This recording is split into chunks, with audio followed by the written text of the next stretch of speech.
The Vraxian Empire had ruled the eastern spiral arm of the galaxy for 3,000 years, and their warships were legends whispered across 100 worlds, and their military prowess was unmatched by any known civilization. The flagship Eternal Dominion stretched 5 kilometers from bow to stern, and it was bristling with plasma cannons and shielded by technology that had crushed every challenger foolish enough to oppose them. The ship was massive and dark and covered in armor, plating that could withstand the heat of a star, and inside its halls walked warriors who had never known defeat. Admiral Krell stood on the command deck, and his 4 eyes scanned the tactical display with deep satisfaction. The human colony on Meridian 7 had refused to surrender, and now 20 Vraxian warships surrounded the planet like predators circling wounded prey. Humans were newcomers to the galactic stage, and they had barely been around for a century since first contact. They had no significant military presence and no advanced technology and no hope of survival against the might of the Empire. The command deck was filled with officers who moved with confident efficiency, and they prepared weapon systems and calculated firing solutions. Krell watched them work and felt pride in his fleet. This would be another easy victory, and another world added to the Empire's vast territories. The humans had been warned, and they had been given chances to submit peacefully, but they had chosen defiance. Now they would learn the price of that choice. A junior officer approached the Admiral with hesitation in his movements. His name was Vex, and he was young for his position but skilled at sensor operations.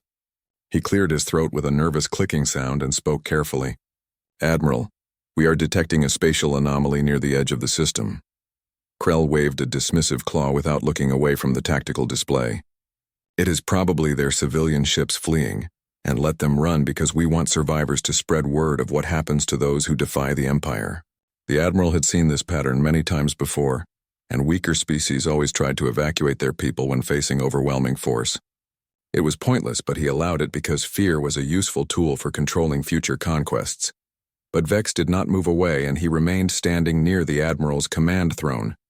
"Sir, the anomaly is growing larger, and it does not match the signature of civilian transport vessels." Krell finally turned to look at his sensor officer and saw genuine concern in the young warrior's eyes. "Show me."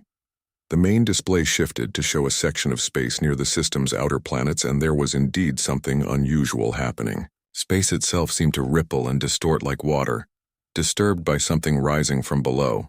Energy readings were climbing rapidly, and the distortion was expanding at an alarming rate. Then, without any warning, space tore open. What emerged made every officer on the bridge fall completely silent. It was a human warship, but it was unlike anything in their extensive intelligence reports. The vessel was sleek and predatory in design, and its matte black hull seemed to absorb light rather than reflect it. The ship measured barely 800 meters in length, which was a fraction of the Eternal Dominion's massive size. Yet something about its presence made Krell's combat instincts scream danger in a way he had not felt in decades of warfare. The human ship hung in space like a dark blade, and it made no threatening moves. It simply appeared and held position, and watched the Vraxian fleet with what felt like cold calculation. The design was elegant and efficient, and completely different from the bulky utilitarian vessels humans had used during first contact. This was not a ship built by a young species still learning the basics of space travel. This was a weapon crafted by masters. Krell felt his confidence waver for just a moment before he crushed the feeling down. Size meant nothing if this human ship had come alone, and one vessel against 20 was suicide, regardless of how advanced it might be. He turned to his communications officer. "Get me an identification on that ship." The officer worked his controls and frowned at the results. "No identification, Admiral, and it is not broadcasting any registry codes or transponder signals. Our sensors are having difficulty getting accurate readings, and there seems to be some kind of interference coming from the vessel itself. Every time we try to scan it, the data becomes corrupted or unclear." Krell felt a slight unease but refused to show it to his crew. "Hail them and let us see if these humans have anything to say before they die." Static filled the channel for several long seconds, and then a human voice came through. The voice was calm and cold and carried no fear whatsoever. "This is Captain Jake Morrison of the UHSV Phantom, and you have 60 seconds to withdraw from this system." The bridge erupted in clicking laughter, and the sound echoed through the massive command deck. The idea that one small human ship was giving them an ultimatum was absurd beyond measure. Even Vex allowed himself a small amused sound, though his eyes remained fixed on his sensor display with growing worry. Krell silenced his crew with a simple gesture and leaned forward in his throne. Human captain, you face the might of the Vraxian Empire, and you see before you 20 warships, including the most powerful vessel in known space. Your bravery is noted, but it borders on foolishness. Retreat now, and we will spare your life and allow you to return to human space. Stay and you will be destroyed along with this colony. There was a pause, and then the human voice responded with the same cold calm. 45 seconds. Krell felt his amusement fade into irritation. These humans clearly did not understand their situation, and they needed to be taught a lesson about the reality of galactic power. He turned to his weapons officer, who was already plotting targeting solutions with eager anticipation. Target that ship and prepare to fire main plasma batteries. Let us teach these primitives about Vraxian superiority. The weapons officer worked quickly, and lights across the command deck shifted to combat red. Targeting solution locked, Admiral, and all batteries are charged and ready to fire on your command. The Eternal Dominion's main guns were powerful enough to crack a planet's crust, and they could reduce that small human ship to atoms in seconds. Krell raised one claw and held it there for a moment. He wanted the humans to see death coming, and to understand their mistake in the final seconds of their existence. Then he brought his claw down sharply. Fire. The tactical officer's claws flew across his console with practiced precision, and his voice rang out clearly across the bridge. Targeting solution locked and firing main plasma batteries now. 12 superheated bolts of plasma erupted from the Eternal Dominion's massive gun arrays, and each bolt carried enough destructive energy to vaporize an entire city in milliseconds. The brilliant blue-white streak screamed through space, toward the small human ship, and every eye on the Vraxian bridge watched with anticipation. The human ship, called Phantom, did not dodge, and it did not attempt any evasive maneuvers. It simply held its position as if accepting its fate, and for a moment Krell thought perhaps the human captain had frozen in fear. Then something impossible happened. A shimmering barrier flickered into existence around the vessel, and the plasma bolts struck it with tremendous force. But instead of exploding or even causing visible damage, the bolts simply disappeared. They were absorbed without a trace and without any sign of strain on the barrier. The energy readings showed nothing, and it was as if the most powerful weapons in the Vraxian arsenal had struck empty space. What just happened, and where did our weapons fire go? Krell's voice had lost its confident edge, and confusion replaced his earlier certainty. The weapons officer frantically checked his systems and looked up with bewilderment on his face. I do not know, Admiral, and all systems show the weapons fired correctly, but there was no impact and no energy dispersal. It is as if the shots ceased to exist. Before anyone could respond, the Phantom moved. It did not accelerate in any conventional sense that Vraxian sensors could detect. One moment it hung in space 300,000 kilometers away, and the next moment it was among their formation. The ship moved between the Vraxian warships like a dark phantom, and its speed was beyond anything thought possible by known physics. The inertial forces alone should have crushed any crew inside, but the human ship darted and weaved as if mass and momentum were merely suggestions rather than laws. Where is it, and why cannot our sensors track it? Krell was standing now, and his voice carried an edge of panic that his crew had never heard before. All around the bridge, officers worked desperately to reacquire the target, but their systems were failing them. The interference from the human ship was overwhelming their sensors, and targeting computers could not lock onto something moving that fast. Vex stared at his console with growing horror. Sensors cannot track it, Admiral, and the ship is too fast, and the interference is jamming all our targeting systems. We are completely blind. Even as he spoke, his screen showed chaos and conflicting data and error messages cascading across every display. Then, the first Vraxian destroyer simply came apart. There was no explosion, and no warning, and no chance for the crew to even understand what was happening. The destroyer's hull peeled open along mathematically precise lines, as if an invisible blade had carved through the reinforced armor like paper. Atmosphere and crew vented into the cold vacuum of space, and the ship's internal structure was exposed to the void. Emergency bulkheads slammed shut automatically, but it was too late, and within seconds the destroyer's fusion core went critical. The explosion lit up the tactical display like a small sun. All ships evasive maneuvers and focus all fire on that human ship. Krell's orders came too late. And even as he spoke, 2 more destroyers died in quick succession. The Phantom's weapons were unlike anything in the galactic databases, and unlike anything the Vraxian military had ever encountered. Beams of concentrated energy so precisely focused, they were almost invisible to the naked eye, lanced out from the human ship. These beams passed through shields as if they were not even there, and carved through reinforced hulls with surgical precision. Each shot was perfectly placed in the human weapons targeted reactor, cores and weapons systems, and command decks with terrifying accuracy. There was no wasted fire and no missed shots and no hesitation.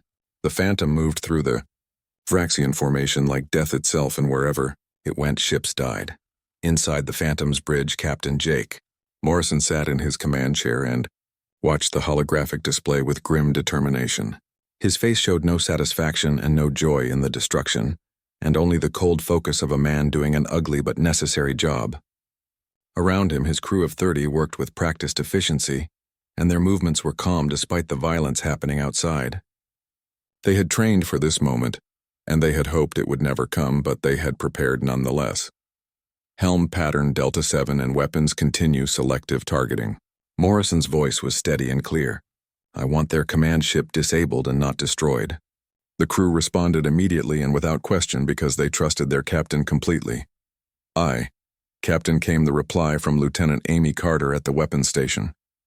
Her fingers danced across haptic controls, and the Phantom's advanced artificial intelligence assisted in calculating firing solutions faster than any organic mind could process. The ship's computer predicted enemy movements and analyzed structural weaknesses and optimized firing angles all in microseconds. The Phantom moved like a living predator, and it seemed to predict enemy fire before weapons were even aimed.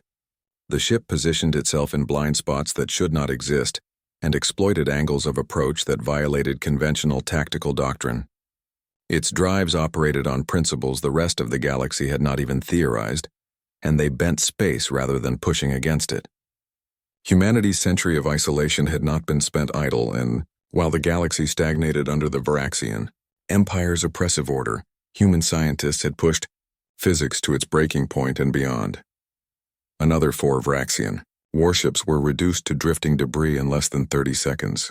Admiral Krell watched his fleet die with mounting horror, and his proud military force was being dismantled like toys in the hands of a giant. They had landed no hits and not a single shot and not even a glancing blow. The human ship was simply too fast and too advanced and too far beyond anything they could comprehend. Get me fleet command immediately, and we need reinforcements now. Krell's voice was desperate, and all pretense of calm command had vanished. His crew had never seen their admiral like this, and many of them felt their own confidence crumbling. Communications are jammed, Admiral, came the reply from his communications officer.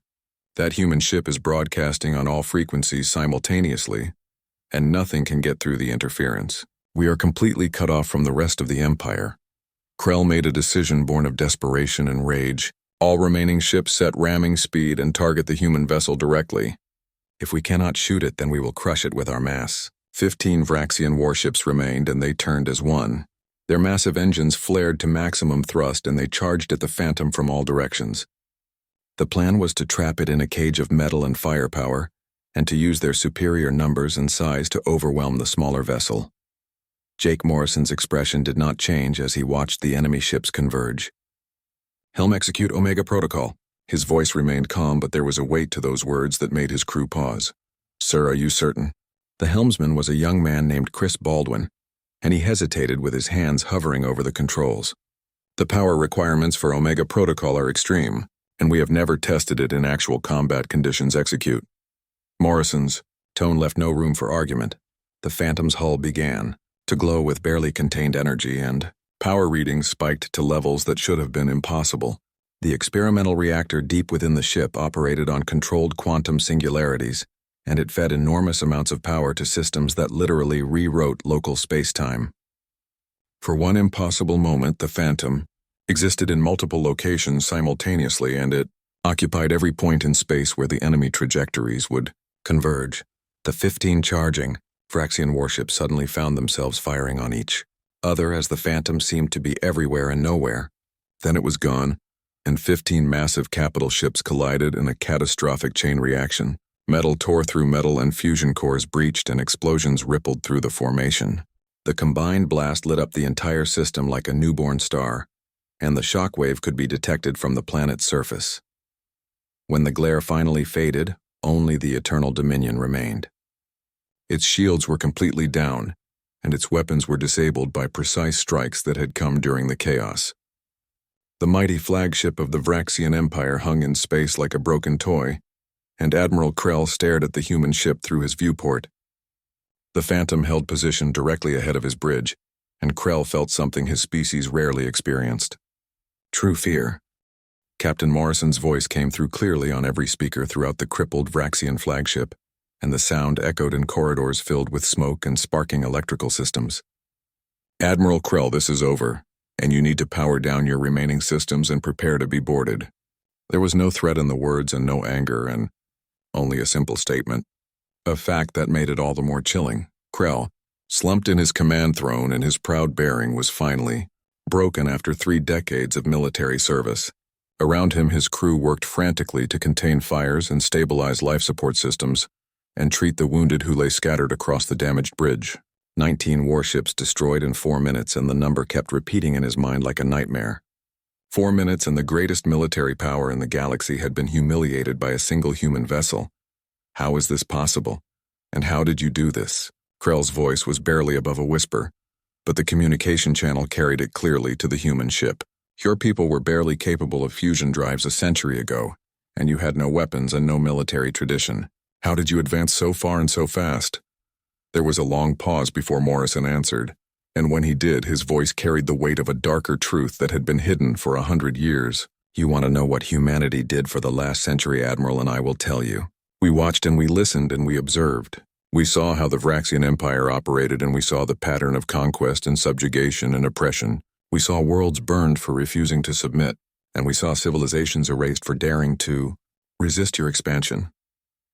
A shimmering blue light appeared on the Eternal Dominion's bridge and the transport beam, deposited Captain Morrison along with 4 Marines in advanced combat armor.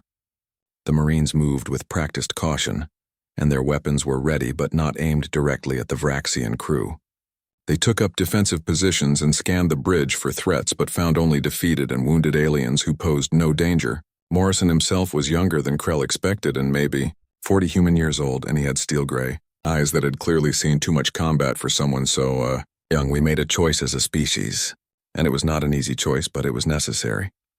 Morrison walked slowly toward Krell's throne, and his boots echoed on the damaged deck plating. We could join the galactic community as victims and always be at the mercy of empires like yours, and always live in fear of conquest. Or we could ensure that humanity would never be threatened again, and never be subjugated and never be destroyed. So we isolated ourselves completely. He stopped a few meters from Krell and clasped his hands behind his back in a military posture. We told the galaxy we were not interested in their politics and not interested in their trade, and not interested in their alliances. We closed our borders and refused diplomatic contact, and ignored every attempt at communication.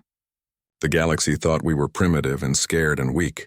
That was exactly what we wanted them to think. Krell looked at the human captain with growing understanding, and despite his defeat, he could appreciate the strategic brilliance. You used that time to prepare. Morrison nodded slowly. What we did not tell the galaxy was that every human colony and every orbital station and every research facility was dedicated to a single purpose: military advancement and survival, and ensuring that we would never be easy prey. While you celebrated victories over worlds that could not fight back, and while your technology stagnated because you had no real challenges, we pushed forward. Every scientist and every engineer and every citizen focused on making sure that if someone came for us, they would regret it deeply. He gestured to the viewport where the debris of the Vraxian fleet still glowed with residual heat. We studied every conflict and analyzed every weapon system and learned from every tactical mistake we observed. We took the galaxy's technology and improved it, and then improved it again. We did not stop when we reached parity with your forces, and we did not stop when we surpassed you. We kept going because we knew that being merely equal would not be enough to guarantee our survival. Krell felt his blood run cold as the implications sank in. You turned your entire civilization into a weapon. No, and that is where you misunderstand us completely. Morrison's voice was firm. We turned our entire civilization into a shield, and there is a difference. But yes, a shield with very sharp edges and a shield that can strike back. The Phantom is not even our most advanced warship, Admiral, and it is simply the one we sent to make a point. It is a demonstration and a warning and a promise. The Vraxian officer felt true fear grip his hearts. Then what ships do you have that are more powerful than this? Morrison did not answer the question directly.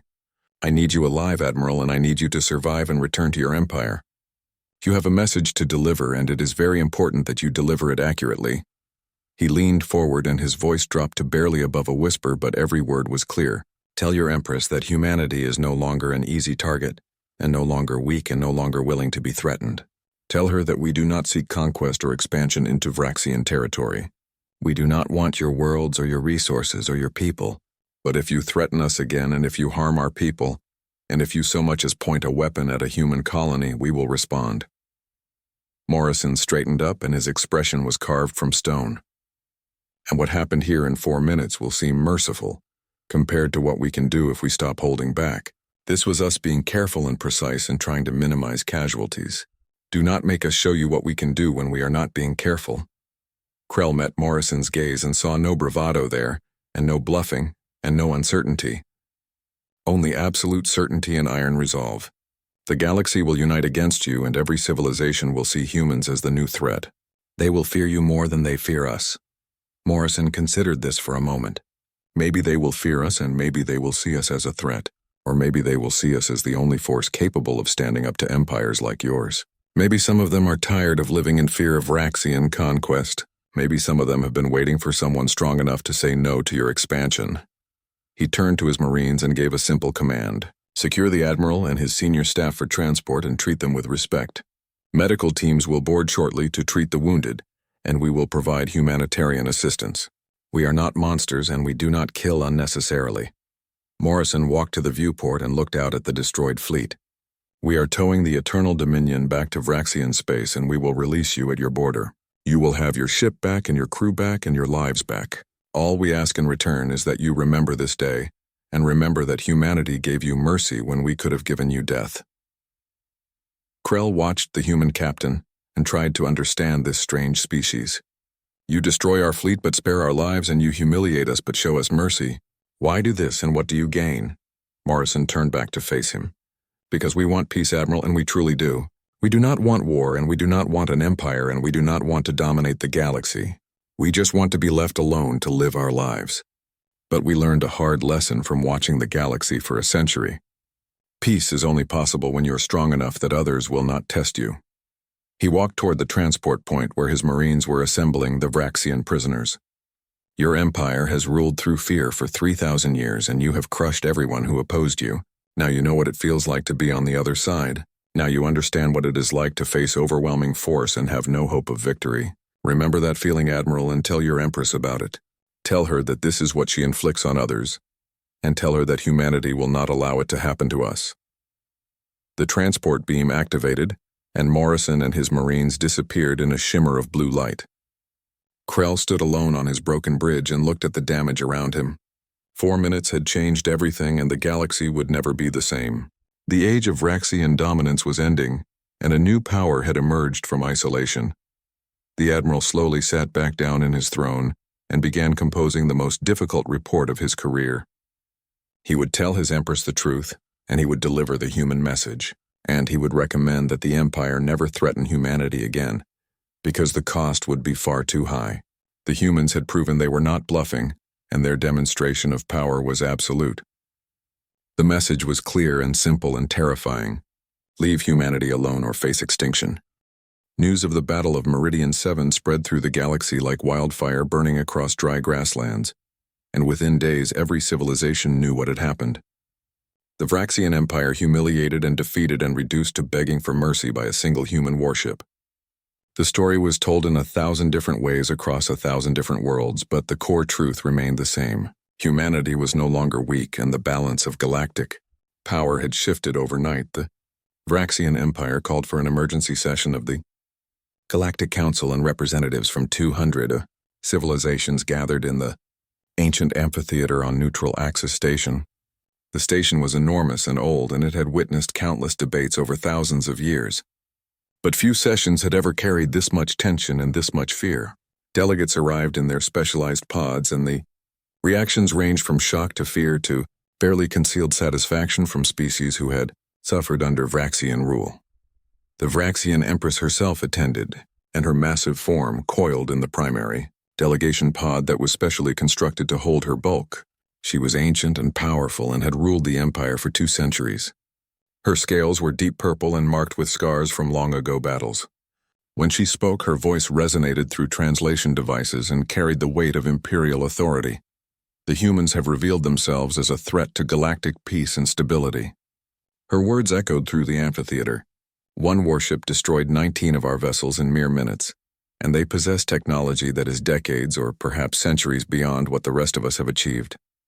If we do not act united and if we do not respond together, they will dominate us all. This is not about Vraxian pride, and this is about the survival of galactic civilization itself. Murmurs rippled through the assembled delegates, and some species nodded in agreement while others remained silent and thoughtful. The Empress continued her speech and painted humanity as aggressors and warmongers and a danger to everyone. She called for sanctions and embargoes and military action against human space. She demanded that the Council force humanity to submit to inspections and disarmament. Ambassador Lisa Grant stood in the human delegation pod, and she was young for such a critical position. She had been chosen specifically for her diplomatic skills and her ability to remain calm under pressure. She wore a simple blue uniform, and her dark hair was pulled back in a practical style. She waited patiently as the Empress finished her speech, and then she activated her holographic display. What Her Imperial Majesty fails to mention is why that human warship was at Meridian 7 in the first place. Lisa's voice was clear and steady and carried easily through the chamber. The display showed sensor logs from the human colony and footage of Vraxian ships taking up blockade positions and transmitted demands for unconditional surrender. The Vraxian Empire invaded a peaceful human colony without provocation and without declaration of war, and without even attempting diplomatic contact first. They came with overwhelming force to subjugate a civilian population that had done nothing wrong. The murmurs grew louder, and some delegates leaned forward with interest. The Vraxian Empress bristled and her scales rattled with anger. That colony was established in disputed territory, and the Empire has every right to defend its borders. Disputed by whom exactly? Lisa's tone remained polite but firm. We settled Meridian 7 40 years ago, and we have had continuous peaceful presence there since. We filed all proper claims with the Galactic Registry, and we followed every protocol. The only dispute is that the Vraxian Empire decided it wanted the system and assumed humanity would be too weak to resist. You saw an easy target and you attacked without warning. A delegate from the Korath Unity spoke up, and his species had suffered greatly under Vraxian expansion in past centuries. If I may speak, Ambassador Grant, the Council's concern is not necessarily about the justification for human action, but about the implications of your military capability. One ship destroyed 19 in 4 minutes, and that represents a significant and frightening power imbalance in the galaxy. Lisa nodded because she had expected this argument. I understand your concern completely, and I am authorized to share some context, though not technical details.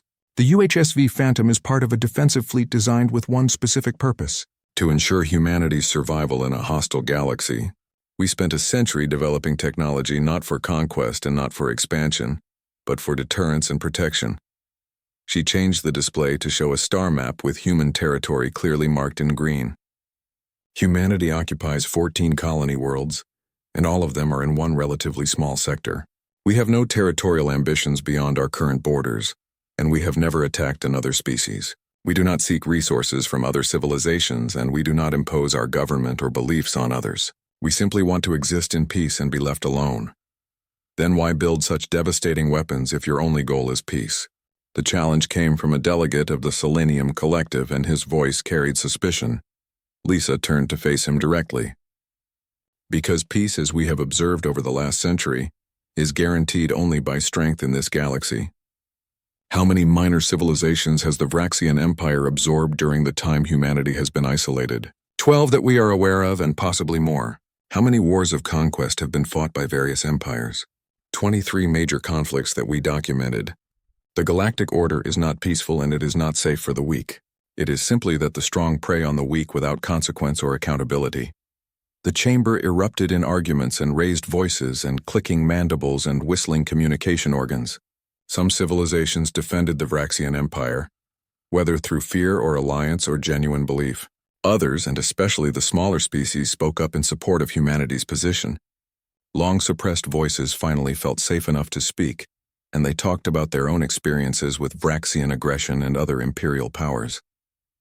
The debate raged for hours, and the ancient amphitheater had rarely seen such passion and division. The council arbiter finally called for order, and his voice carried authority that silenced the chaos. The arbiter was an ancient being from one of the galaxy's first spacefaring races, and his species had long ago transcended petty conflicts. His form was ethereal and barely physical, and he spoke rarely but with great wisdom. It seems clear that this situation has no simple resolution, and both sides have legitimate concerns. The human military capability is indeed concerning, but their grievance against the Vraxian Empire is also legitimate and documented. I propose a compromise that addresses both issues. All attention focused on the arbiter's pod, and the chamber fell completely silent. Humanity will submit to non-invasive inspections of their military installations, and this will allow the Council to verify that their forces are defensive in nature and not preparation for conquest. In exchange, the Vraxian Empire will formally recognize human territorial sovereignty and pay substantial reparations for the unprovoked invasion of Meridian 7. Furthermore, any civilization that threatens human worlds in the future will face immediate council sanctions and possible military intervention. The arbiter paused and let his words sink in. Additionally, I propose that humanity be offered a permanent seat on the Security Council, and their military capability may serve as a deterrent against future imperial aggression by any power.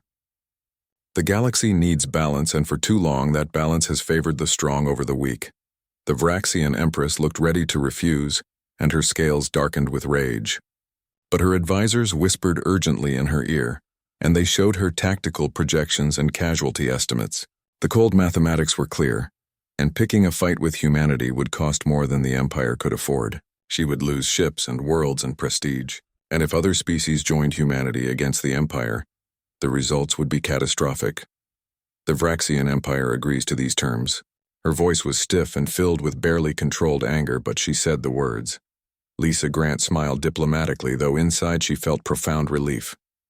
Humanity accepts these terms, and we thank the Council for their wisdom. We look forward to peaceful coexistence with all civilizations, and we hope this incident serves as a turning point toward a more just galactic order. The session ended and delegates filed out of the amphitheater, in small groups talking excitedly. The galaxy had changed in fundamental ways, and everyone knew it. The Vraxian Empire's grip on power had weakened, and humanity had emerged as a major player. But more importantly, the smaller civilizations had seen that resistance was possible, and that the strong could be challenged. Seeds of change had been planted, and they would grow in unexpected ways. 6 months after the Battle of Meridian 7, Captain Jake Morrison sat in his quarters aboard the Phantom and reviewed reports on his personal display. The ship was docked at humanity's primary military facility, deep within human space, and it was undergoing maintenance and system upgrades. Even as advanced as the Phantom was, it represented only one step in an ongoing technological revolution that showed no signs of slowing down. Engineers crawled over every surface, and technicians ran diagnostics, and scientists studied combat data to make improvements. A knock at his door interrupted his reading, and he looked up from the glowing screen. "Come in." Ambassador Lisa Grant entered, and she had been recalled from her diplomatic posting for a classified briefing. "Captain Morrison, or should I say Admiral, because I heard the promotion came through." She smiled warmly and closed the door behind her. Jake smiled slightly and gestured for her to sit. "Still getting used to it, honestly, and please, when it is just us, Jake is fine. We have known each other too long for formality and rank." They had indeed known each other since the early days of the Defense Initiative, when both were junior officers recruited for humanity's most ambitious and secretive project. Lisa took a seat across from him, and her diplomatic polish faded into genuine curiosity. "So what is so classified that I had to travel 3 weeks to hear it in person and could not be trusted to secure channels?" Jake pulled up a holographic display that showed a sleek warship design that made even the Phantom look primitive by comparison.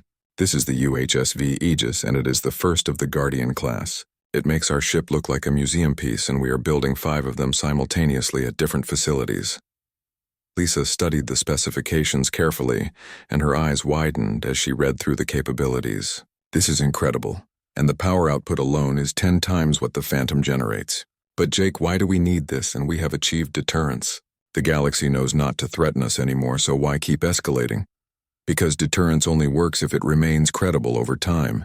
Jake's expression was serious. The Vraxian Empire agreed to peace because they know they cannot win a conflict with us.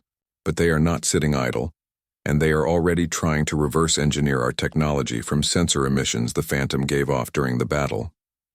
The Korath Unity is investing heavily in their military research programs. Even some of our would-be allies are nervous enough to increase their own defense spending dramatically. He stood and walked to the viewport where he could see the massive orbital shipyards beyond. We did not want this, Lisa, and we truly did not. We wanted to be farmers and artists and explorers and scientists working on peaceful projects. But the galaxy forced our hand and showed us that weakness invites aggression. Now we have to stay ahead of everyone else because the moment we stop advancing, someone will catch up. And when they do, they will remember that one human ship humiliated the greatest empire in the galaxy, and they will want revenge. Lisa joined him at the viewport and watched construction crews working on partially completed ship hulls. Do you think we did the right thing by revealing ourselves like that? I think we did the only thing we could do. Jake's voice was thoughtful. We could have stayed hidden and kept our technology secret and hoped nobody would bother us. But then what happens when the Vraxian Empire gets brave enough to hit multiple colonies simultaneously? What happens when they bring 100 ships instead of 20 and catch us unprepared? Better they know now what we are capable of, and better they understand that attacking humanity is suicide. And what about the other civilizations and the ones who just want to live in peace like we do? Jake considered this question carefully. That is actually why I asked you here today. The Galactic Council has been receiving requests quietly from smaller civilizations. They want to know if humanity would consider protective agreements. Not conquest and not occupation and not control. Just the promise that if someone threatens them, we will respond and defend them. Lisa turned to look at him with surprise. That is a huge responsibility, Jake, and we would essentially become the galaxy's police force, or its military protector, or its deterrent force, Jake corrected. We do not have to station fleets on their worlds or interfere in their governments. We just make it publicly known that they are under human protection. Most conflicts would end before they even began because aggressors would know what they are facing, and the conflicts that do not end peacefully.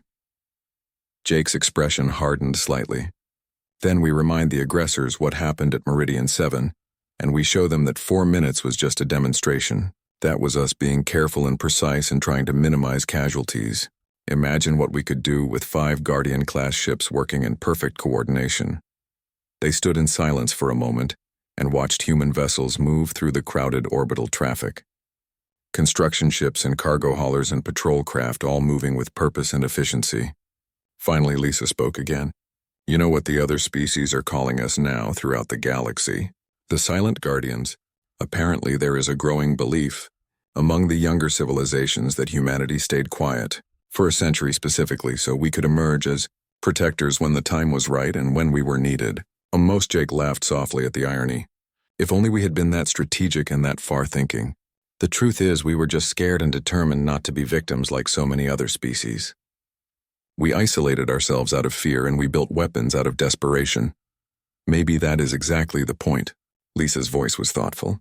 Maybe the best protectors are those who remember what it is like to be vulnerable and powerless. We will not abuse our power because we know what it is like to be on the other side. We understand what it feels like to be weak and threatened, and that makes us different from empires like the Vraxians. I hope you are right about that, Jake said quietly. Because ready or not, humanity just became the most important military force in the galaxy. What we do next will shape interstellar politics for generations to come, and will determine whether we are remembered as protectors or as conquerors. No pressure, then.